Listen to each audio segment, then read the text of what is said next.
Jujur, saya pernah melihat dia, sesosok gaib yang menyeramkan.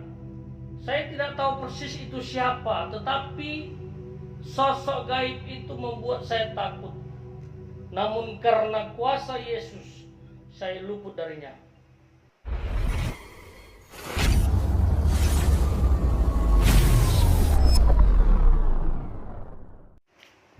Shalom, sahabat KP yang diberkati Tuhan. Saya berdoa kiranya Tuhan selalu menyertai kita dimanapun kita berada. Sahabat KP, pada kesempatan ini saya ingin bersaksi terkait dengan pengalaman hidup saya bertemu dengan sesosok gaib atau setan begitu. Tapi jujur saya nggak tahu persis ini siapa gitu ya. Karena dalam ilmu okultisme kan ada tingkatannya, ada iblis, ada penghulu, ada roh-roh jahat, ada setan-setan, ada jin begitu ya. Saya nggak tahu yang saya lihat itu siapa gitu ya. Tapi yang jelas sesosok itu sangat menakutkan dan mengerikan gitu ya, yang sempat mengganggu saya begitu. Dan ini juga lah yang mendorong saya kenapa tertarik untuk membahas khotbah-khotbah hambanya Evangelis Daud Tony, mengupload dan share kepada sahabat semua, karena memang saya pernah terlibat di bidang itu dan pernah juga pelayanan untuk mengusir roh jahat. Tetapi memang pelayanan saya tidak seperti hambanya Evangelis Daud Tony. Jam terbangnya sudah sangat luar biasa ya, sudah tinggi sekali, tidak perlu diragukan lagi kalau beliau ya, bahkan sampai pernah menjadi pengawal presiden di bidang spiritual. Saya salut dengan beliau, kiranya terus dipakai Tuhan secara dahsyat dan diberikan kesehatan ya. Nah, kesaksian saya begini. Saya dulu pernah pelayanan di Jawa Timur ya, di satu gereja ya. Dan di gereja itu menerapkan budaya pembentukan karakter yang luar biasa, dan juga termasuk budaya doa yang luar biasa.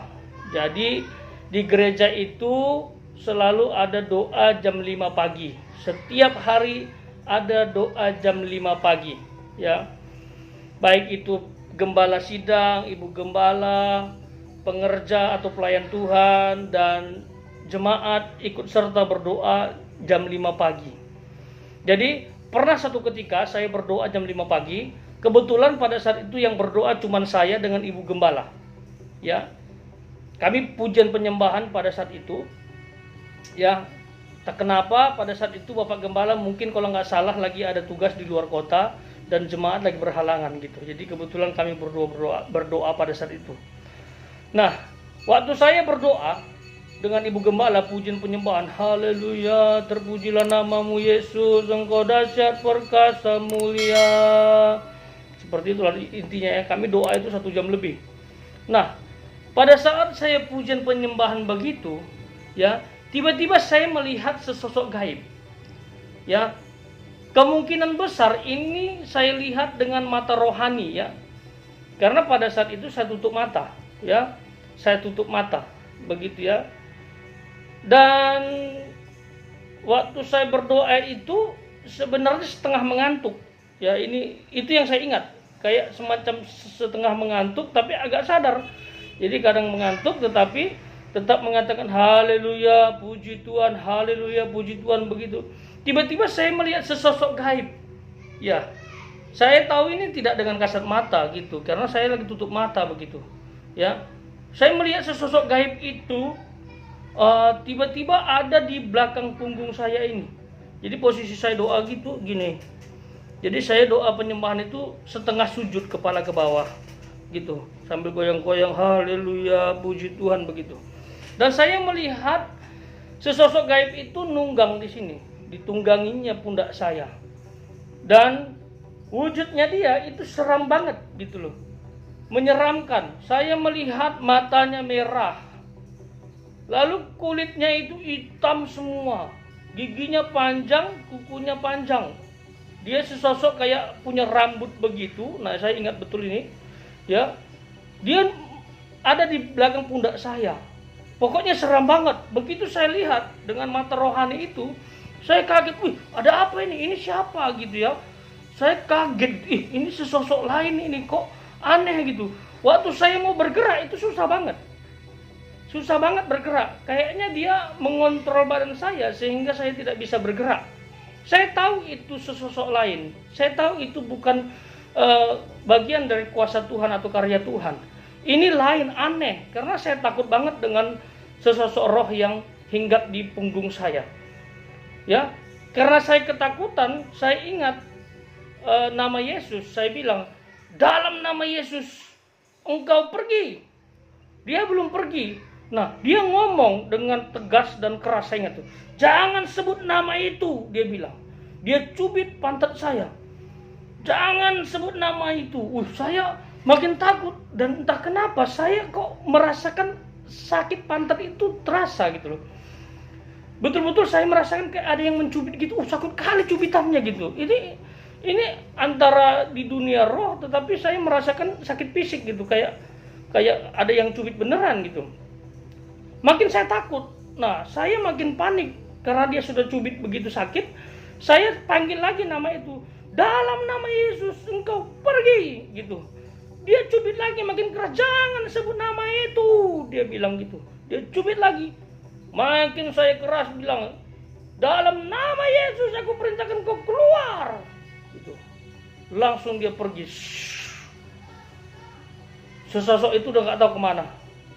Tiba-tiba saya langsung terjaga gitu. Artinya saya bisa langsung terbuka mata. Siapa itu gitu? Ketakutan saya. Wah, itu siapa itu gitu. Waktu saya toleh kanan, toleh kiri, ibu gembalanya saya sudah begini posisinya. Waktu saya lihat, loh, ibu gembala, kenapa bu begitu? Ada apa? Lalu ibu gembala saya bilang, saya tahu kamu sedang diganggu roh jahat kan? Dia bilang, loh, kok ibu tahu? Iya, saya juga diganggu. Waktu saya doa penyembahan tadi, dia juga ganggu saya. Dia ejek-ejek saya, gitu. Dia keluarkan lidahnya yang panjang, mengejek saya, ingin menyatakan bahwa doamu itu enggak berguna, doamu itu enggak ada manfaatnya. Jadi enggak usah berdoa gitu. Jadi saya pun diganggu. Makanya waktu saya diganggu, saya sudah selesai berperang dengan dia, kamu pula yang diganggu. Gitu. Saya lihat dari tadi dan saya dengar kamu sebut nama Yesus berkali-kali. Dalam hati saya, oh ini anak diganggu roh jahat juga, diganggu setan. Nah gitu. Jadi saya tidak ngalami sendiri, ibu gembala saya pun ngalamin. Ya, waktu saya kejadian melihat itu menyebut nama Yesus, dia sudah melek, dia sudah buka mata, dia tinggal menyaksikan saya begini. Dia tahu saya sedang bergumul dengan roh jahat itu. Nah, itulah kesaksian saya. Jadi dia bermain di alam roh juga bisa. Dan juga di alam nyata juga bisa. Ya, itu pengalaman pribadi saya yang nggak bisa saya lupakan. Begitu. Dan kesimpulan dari kesaksian ini sebenarnya, roh jahat sehebat apapun, ya sesakti apapun, dia tetap takluk dengan nama Yesus. Ya, dengan nama Yesus dia takluk. Kalau kita menggunakan doa seperti hambanya Evangelis Tony juga bagus, dengan darah Yesus. Darah Yesus, darah Yesus. Itu membuat iblis takut. Nah, aplikasi praktisnya buat kita, ya marilah lebih sungguh-sungguh berdoa. Dan saat itu mungkin kesalahan saya ya, karena berdoa agak setengah ngantuk gitu. Dan dia mengganggu begitu. Dan ini pergumulan buat kita. Jadi kalau berdoa itu mari lebih serius, lebih semangat, jangan takut, dan lawan dia dengan nama Yesus, ya, dan dengan perlengkapan senjata Allah seperti yang sudah kita bahas di video sebelumnya, itu juga ampuh, ya. Kenapa saya waktu itu lumayan takut? Karena saya itu baru melayani Tuhan, baru dibentuk menjadi pelayan Tuhan, jadi pengalaman itu sangat berguna gitu. Pengalaman itu sangat berkesan gitu ya. Baru melayani Tuhan, baru digembleng menjadi hamba Tuhan, tiba-tiba melihat sesosok gaib yang menyeramkan begitu. Nah, ini pengalaman saya ya. Jadi seriuslah berdoa, lebih dekat dengan Tuhan, dan yakinlah kuasa nama Yesus itu ditakuti oleh setan. Bagaimana dengan sahabat? Apakah sahabat punya kesaksian bertemu atau melihat roh jahat? Mungkin itu di alam nyata atau di alam roh, atau bagaimana? Ini pengalaman pribadi pasti beda-beda ya. Jikalau ada pengalaman sahabat, bisa di share ya di kolom komentar ya. Kita saling berbagi pengalaman bertemu dengan kuasa jahat dan melawan dia dengan kuasa Yesus. Seperti itu. Terima kasih, Tuhan Yesus memberkati.